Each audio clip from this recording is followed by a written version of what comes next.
Good morning. Hello everyone. Welcome to another session.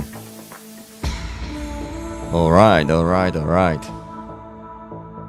Today we're gonna do very small talk about Bitcoin, and then we're gonna do a lesson.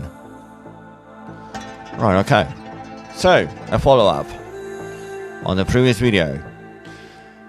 We did say we're paying attention on the 50% of the range, the green line. If you all remember, we said two things. Okay, we had two plans. If it's gonna go hold up over the 50 after the Asia Open, okay, because that was around 2 o'clock my time. Remember, it was around 1 o'clock and it dropped below the 50. And I closed the stream, the recording, before 2 o'clock, before the Asian Open. And I said, if Asia is going to reclaim the 50%, then you can open your longs. If not, open your shorts, okay? And the target was the bottom of the range. So, it hit the bottom of the range, okay? And remember the warning line that we had, the yellow warning line here, the 9186, okay? So it touched that, and since then it's turning around. So I did post in Discord that, when hitting the bottom of the range, it's a good time for you to secure your profits. Okay, I hope you did this. And then I said for you to wait. Okay, why? Because I don't want you to jump from one trade to another. Okay, this is another thing that you need to be careful with. If you exit in a trade, it doesn't mean immediately that you need to open another one, right? You need to close that trade, secure your profits, and breathe. Okay, you need to breathe a little bit. You need let the price as well breathe. Okay, now that was an immediate reaction. It touched the bottom of the range and it calls up. Okay, I'm not sure it's going to be a straightforward, all the way up. We'll see, but I want you to keep something in mind.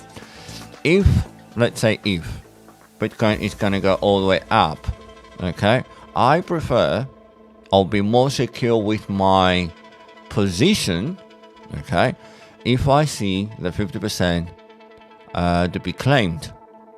So that's why I'm not worried about this move. It's not a bad move. You enjoyed from the 50% all the way down to zero, the bottom of the range, okay. It's not necessarily upsetting that you missed the 0 to 50. No. Okay? No. That's not the way I operate, or that's not the way I think. For me to be bullish, okay, I would like to see that the price is going to reclaim the 50% of the range. Okay? The bullish scenario is from here to there. And eventually, I would like to see a continuation. I'm not super worried, especially when I'm coming down from the 50 to the 0. I'm not really worried why I didn't pick the 0 to 50. It's okay, it's fine. I'm enjoying my profits from here to there. Okay? Have a little bit of rest, because maybe you're not doing anything, right? Let's say that you took a trade from the 50 down to the 0. And you say, oh, it wasn't hard, I was only waiting, and, a day later or 2 days later, my target was hit. Fine. But emotionally, you were thinking about it, okay? Your brain was there, your soul was there, your eyes were on the chart and waiting to see if the price is going to hit your target, okay? So that, it takes a lot of time for you to say, and master, so to say, that, that didn't cause any stress on you. Okay, there are a lot of traders that are anxious. Will the price will go down there? Look how choppiness, it was on the way down. Look how straightforward that was, and look how choppy that was. So that will create a lot of emotions. Okay, a lot of fear. Will it go down there? Oh shit, it's bouncing up. Look how hard it's bouncing, and it comes down again, and then it goes up again, and it goes down again. That creates a lot of emotions. Okay, so it's understandable, right? So you need a break. It's fine. You took the target, you hit the target, bingo. Feel good about it, be proud, but take a break. Okay, you need to relax a little bit. Now, if we want to be bullish with Bitcoin, which I hope we all are, okay, I don't think it's all over. If we want to be bullish as a sentiment, as an idea for us to enter a new trade, you need to make sure that you have a solid ground. So the first, let's say low, it's claimed. Let's hope so. It needs to break the highs, okay?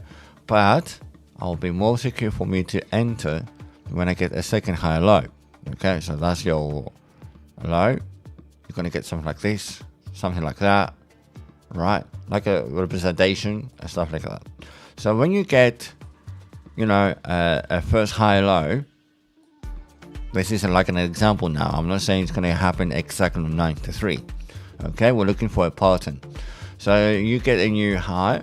Okay, you're breaking the previous highs. You get a new high, a new first high low, and then you get a second high, right? And you get a second higher low. So that is a cheeky entry. I'm not saying the second higher low is going to happen at 94. It's going to happen a bit higher. It doesn't matter. We're looking for the pattern. Okay. Now this is a 19-minute, which is okay. It's a solid time frame. It's not a very small time frame for you to have a second thoughts about maybe the time frame is too small, and do you actually see the patterns way sooner, weaker patterns? No, 90 minutes okay, it's fine. You can see the patterns. Now when you get the second high low, then you can have a cheeky entry. Otherwise the more secure for me, it's a bullish sign is when I see Bitcoin claiming and stay above the 50% and then continue. Then I'll say, okay, if the price stays above 50, it's a bullish scenario. If it rejects, it's not a bullish sign. Okay, it's telling me, or us, it's telling us that Bitcoin is quite weak right now and cannot go past the 50% of the range. So that's not bullish. So that's why I'm not really rushing, because it may get rejected, maybe. Okay. Anyway, I need that break. You need that break. Okay. You need to realign yourself. You don't need to jump from one trade to another trade. You just had a nice, a trade that worked out for you. Okay. So you wait for that 50% to see what's going to happen. Will it get rejected, or will the price, reclaim the level? Okay. Will reclaim the grounds, so to say. So that's it for me, for this, approach. Now let's go to the lesson. Time for the lesson. All right, okay. I'm gonna talk about. I'm gonna leave this chart as it is. Okay. I'm gonna click save. This is a public BTC, so you have the links for that. So it's gonna be there for you. I'm gonna extend a little bit the lines so we don't run out.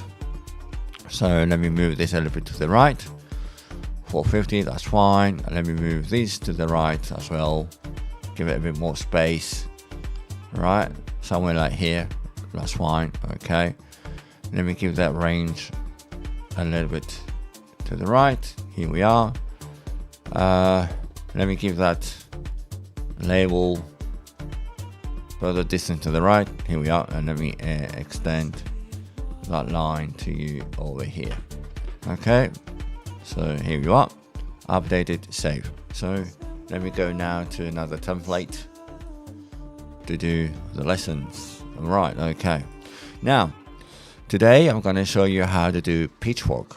Okay, the way I do Pitchfork with the settings that I have in the Pitchfork. And technically, what I'm going to demonstrate here for you, it's going to be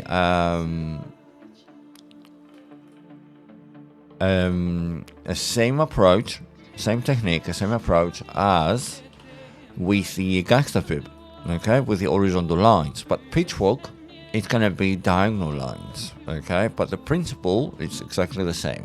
You're going to see how similar it is, but this technique with the Pitchfork, the people that they use a lot of trend lines, they're going to love it, okay. And the reason why, because the Pitchfork is going to create parallel trend lines for you. Okay, now the easiest way for you to draw, and we're going to do a lot of demonstrations here. Okay, now a Pitchfork, just for you to give you an idea and understanding. When you have, let me do this nice A, B, C. So we gotta have A, B, and C. Now, the way you draw a Pitchfork, it needs 3 points.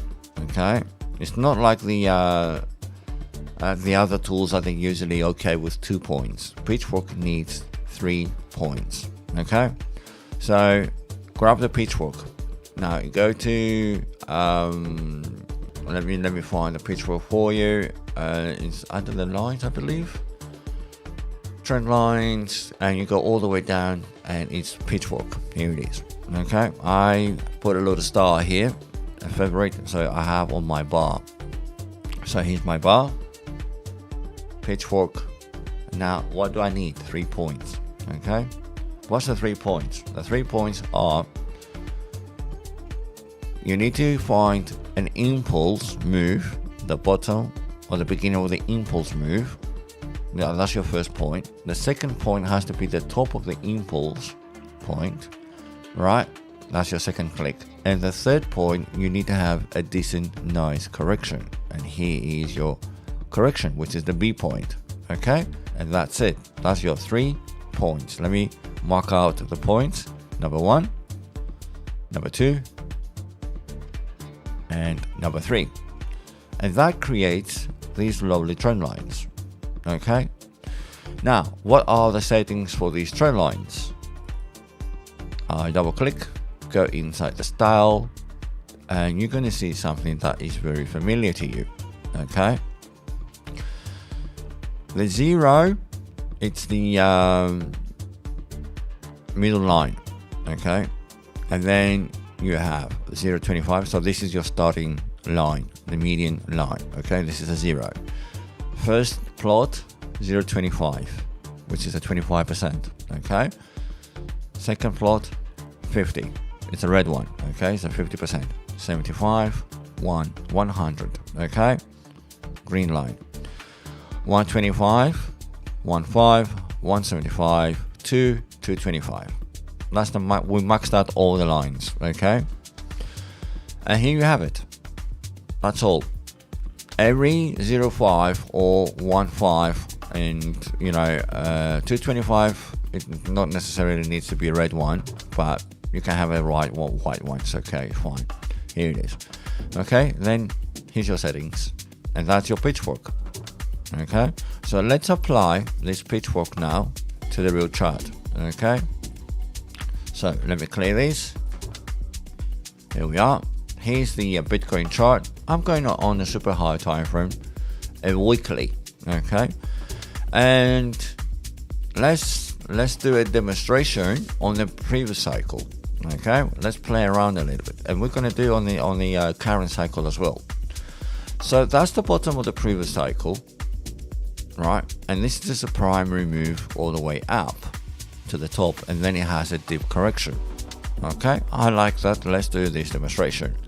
Here it is. Here's the bottom, number 1. Go all the way up to number 2, which is the highest point. That's your number 2. And then go to number 3, which is your lowest point. Here. Okay, and clicked. Here it is. Okay, this is based on the previous full cycle. Okay, what do you see happen? What is price action is doing. If I go down a smaller time frame as well, let's go to the daily. Let's have a little bit of fun and a closer look into the Pitchfork. Okay, pay attention, right? What the price action is doing with these levels. Okay, so historically that was a top and that was a correction, and now we're going to look after the correction. Okay, and look what's happening after the correction. Okay, it's very, very similar to the Gangsta Fib. So this is the Gangsta Fib cousin. Okay, they're related.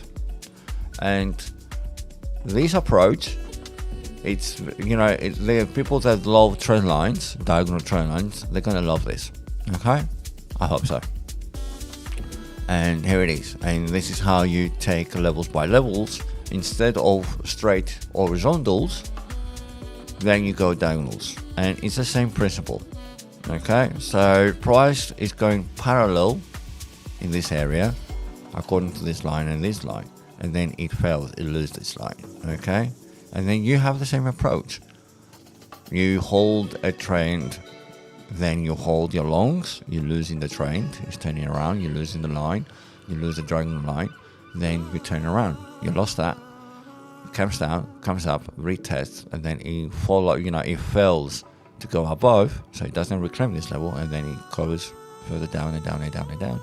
Okay, and you just go level by level.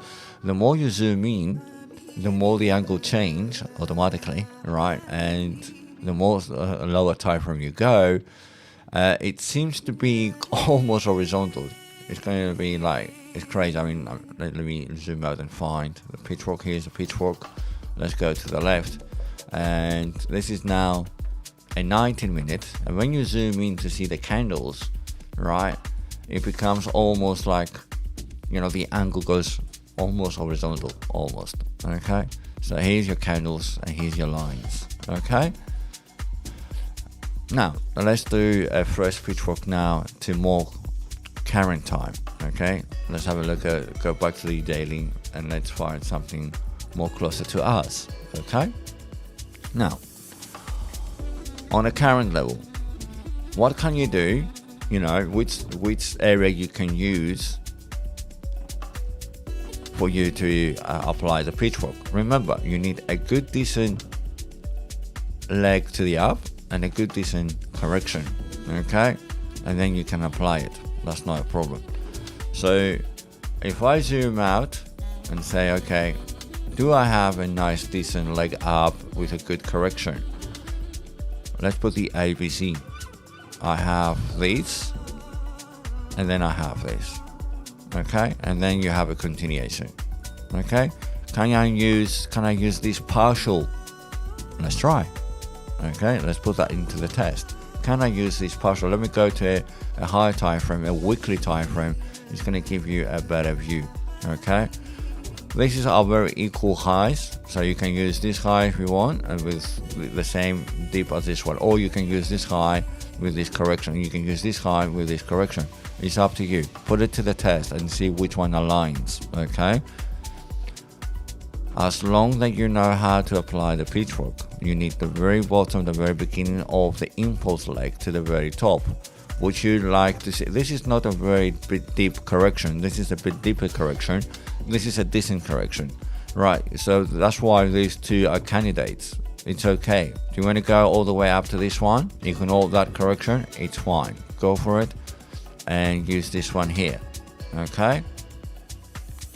If you don't like this one, you say, yeah, that's a little bit touchy.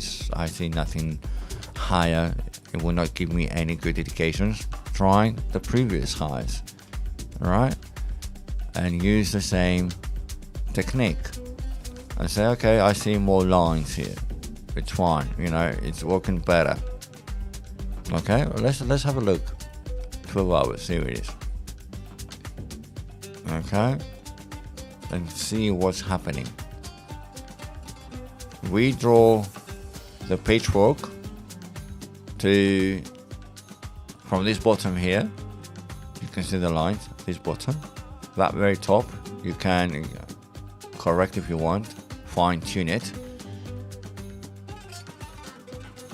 Right, you can lock it as well if you want, and then you can see what price action is doing afterwards. Okay, and then you go level by level, exactly the same way as you do with the Gangsta Fib. Okay, now if you wish to put another Gangsta Fib or different levels, you can do. Okay, because you want to see how far that will go. So yeah, let me delete these lines because it's locked. So let's go to a higher time frame, and let's see if I can use this bottom to this top with this correction and see if it's going to be any good. Right, here it is, the very top and the very bottom. Okay, that is the bottom of the market. the first big leg to the top with a big deep correction to the bottom. Okay, and now it's more, let's say, useful for the current state where we are now.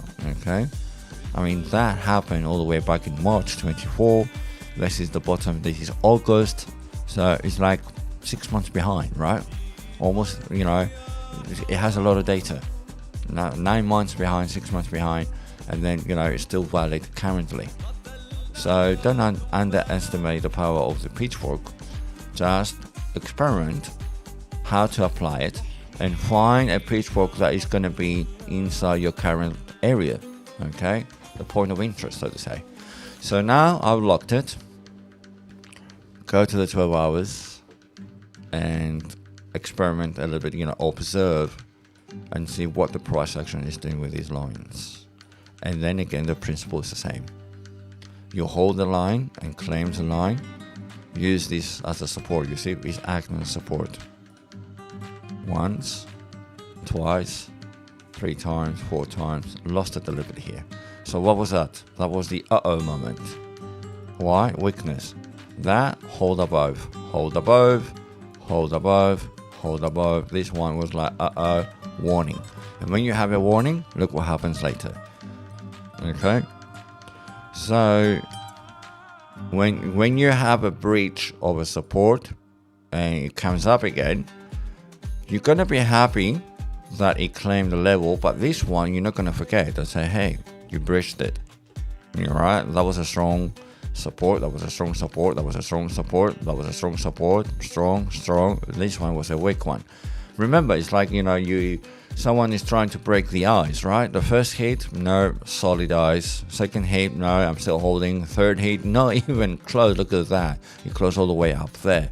Okay, that ice surface is holding very strong. This one, it was a dip, you know, engulfing candle here. That was a dip hit. Okay, so here's where when you have the cracks showing up. Okay, the cracks get bigger, and then finally the price goes through and you're like, uh-oh, I don't like that, the ice has been cracked. Okay, and here it is.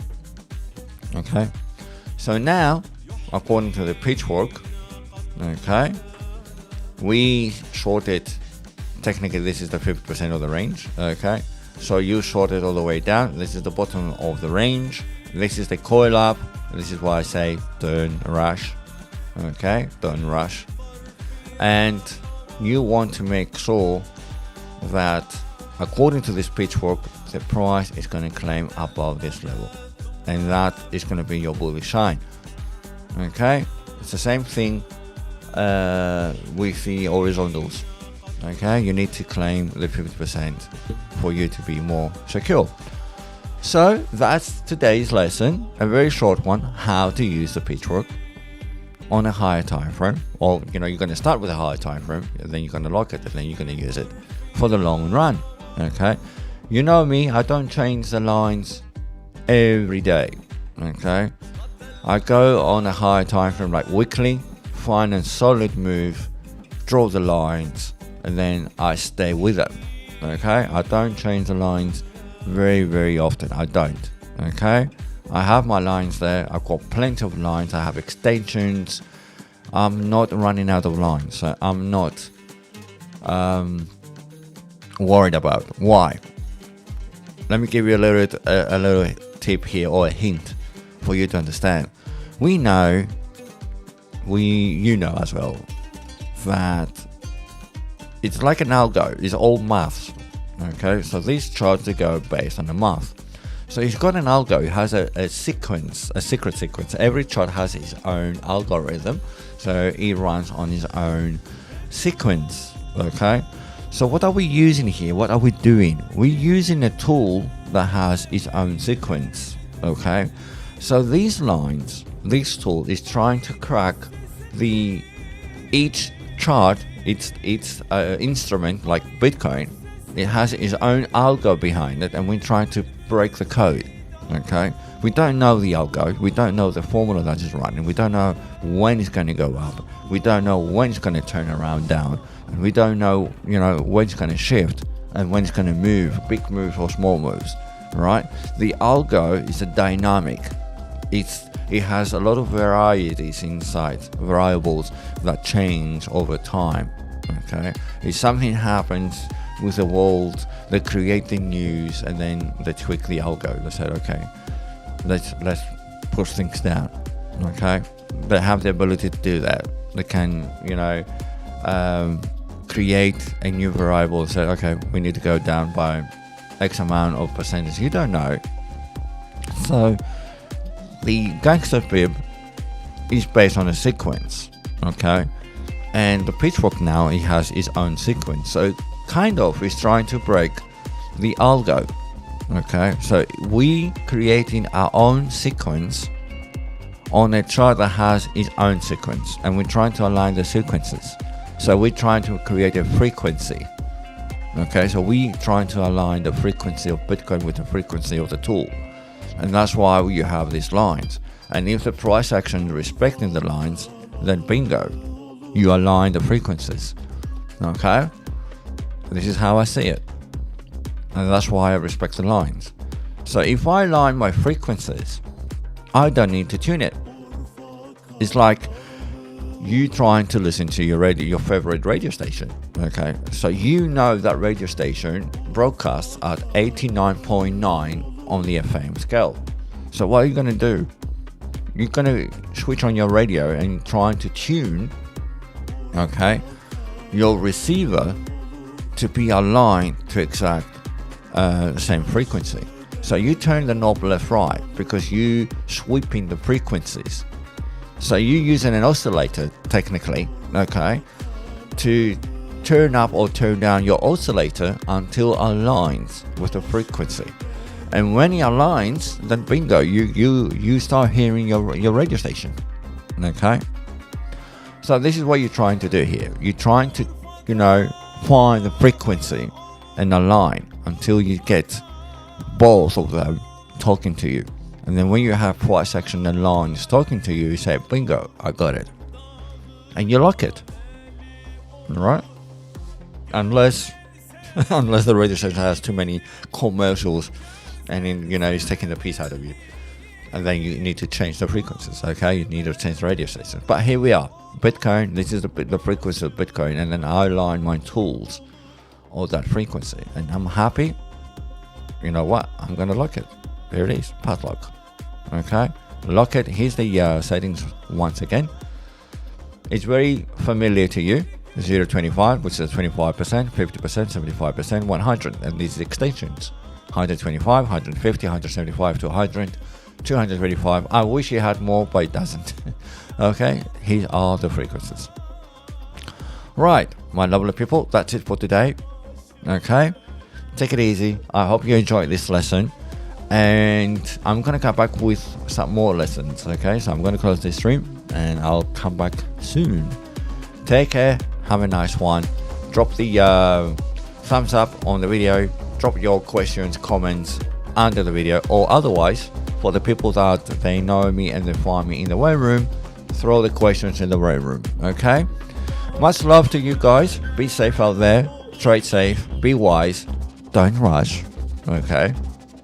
You need to rest a little bit. You need to take a breath, take a break, and then re-enter when things are looking very good. Okay.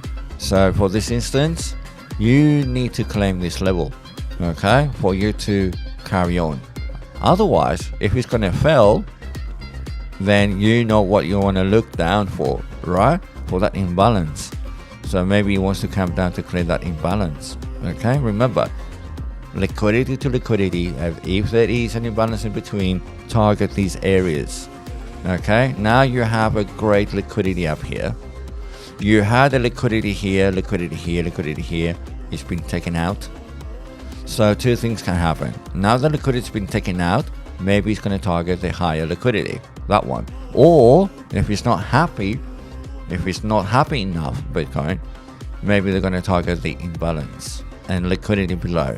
Okay, that's the magnet. That's how the market moves. Liquidity to liquidity, from liquidity to liquidity. And then if there is an imbalance, they love to clear the imbalances always. Okay, I don't want to leave things messed up. Right, that's it. And I'll come back with another lesson. Take care. See you soon.